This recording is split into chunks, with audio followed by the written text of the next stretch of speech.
Hey everyone, welcome back to Corporate Decoder. Today, JPMorgan Private Markets Fund just filed an N-2 registration statement, and I'm seeing some key expense details that investors need to understand.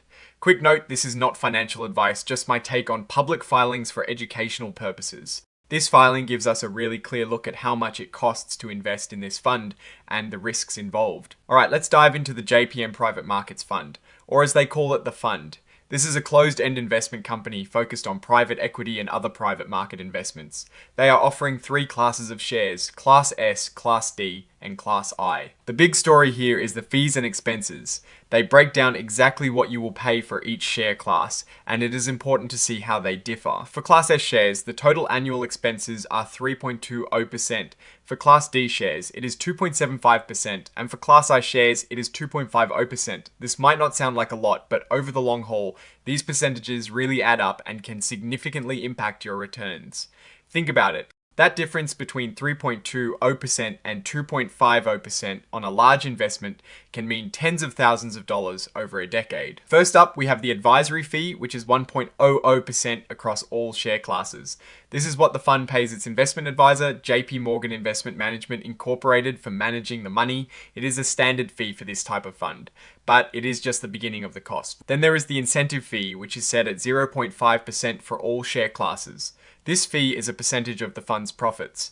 The idea is to reward the fund managers if they do a good job and make money for investors. However, it also means that as the fund makes more money, your expenses go up. This is where we see a big difference between the share classes. Class S shares have a distribution and servicing fee of 0.70%. Class D shares have 0.25%, and Class I shares have none. This fee is meant to cover costs related to selling the shares and providing ongoing services to shareholders.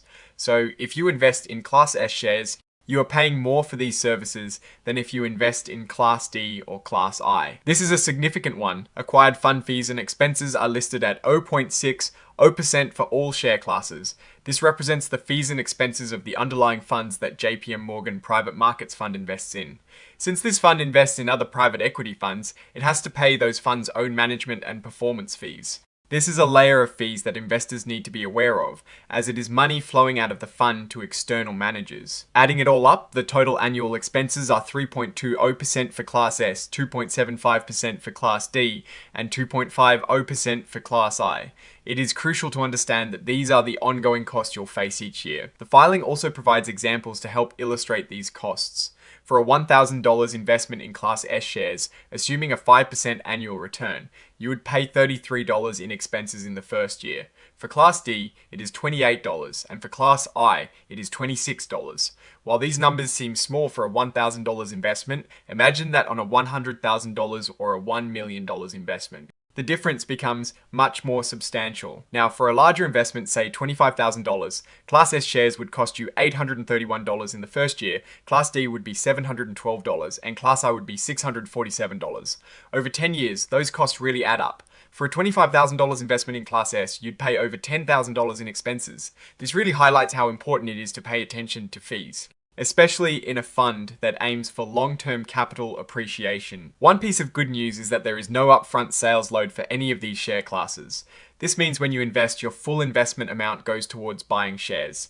However, the filing does mention that if you buy Class S or Class D shares through certain financial intermediaries, they might charge you separate transaction fees or commissions. So, it is always important to ask your broker about any additional fees they might impose. Now let's talk about the risks and some specific fees. There is a 2.00% early repurchase fee. This is charged if you sell your shares back to the fund within 1 year of buying them. This fee is a way to discourage short-term trading and encourage long-term investment, which fits with the fund's private market strategy. It also helps protect remaining shareholders from the costs associated with frequent redemptions. A significant risk factor mentioned is that the fund has limited operating history. This means there isn't a long track record to look at when deciding whether to invest. While the investment team may have experience, the fund itself is relatively new. Another major point is that the shares are not listed on any stock exchange, and it is not expected that a secondary market will develop. This means that if you need to sell your shares, your only option is usually to go through the fund's repurchase offers. These offers are not guaranteed and are made at the fund's discretion. often limited to a small percentage of assets per quarter. This makes an investment in this fund very illiquid. You should only invest money you do not expect to need for a long time. The fund can invest in other funds managed by JPMorgan, which is common. However, it also states that the advisor has agreed to waive fees to offset some of these costs, ensuring you don't get double charged on the advisory fees from those affiliated funds.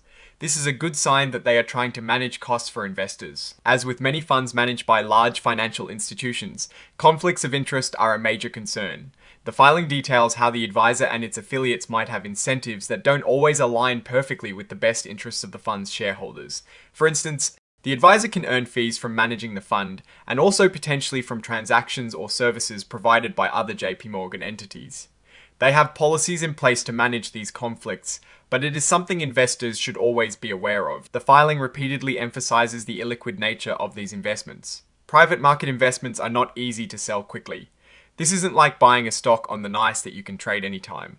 You need to be prepared to lock up your money for an extended period, potentially many years. They also point out that their due diligence process, while extensive, may not uncover every single fact. Investing in private companies can mean dealing with incomplete information. There is always a risk that fraud or misrepresentation could occur within the underlying investments, and the fund could lose capital.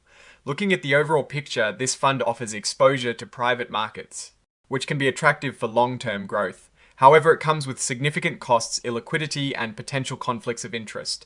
The higher fees for Class S and D shares compared to Class I are mainly due to distribution and servicing fees, which are absent for Class I. Investors need to carefully consider their investment horizon and risk tolerance. The fact that the fund has limited operating history adds another layer of uncertainty. What I am actually looking for is to see how the fund performs over time, especially considering the impact of those layered fees and the challenges of managing illiquid assets. For a long-term investor who understands and is comfortable with these risks, it might be a worthwhile investment, but it is definitely not for everyone. Oh, and the research tools I actually use are linked in the description. They help keep this channel going. That is my take. Stay decoded. If you want to see more filings like this, hit like, subscribe, and join our Discord community in the description.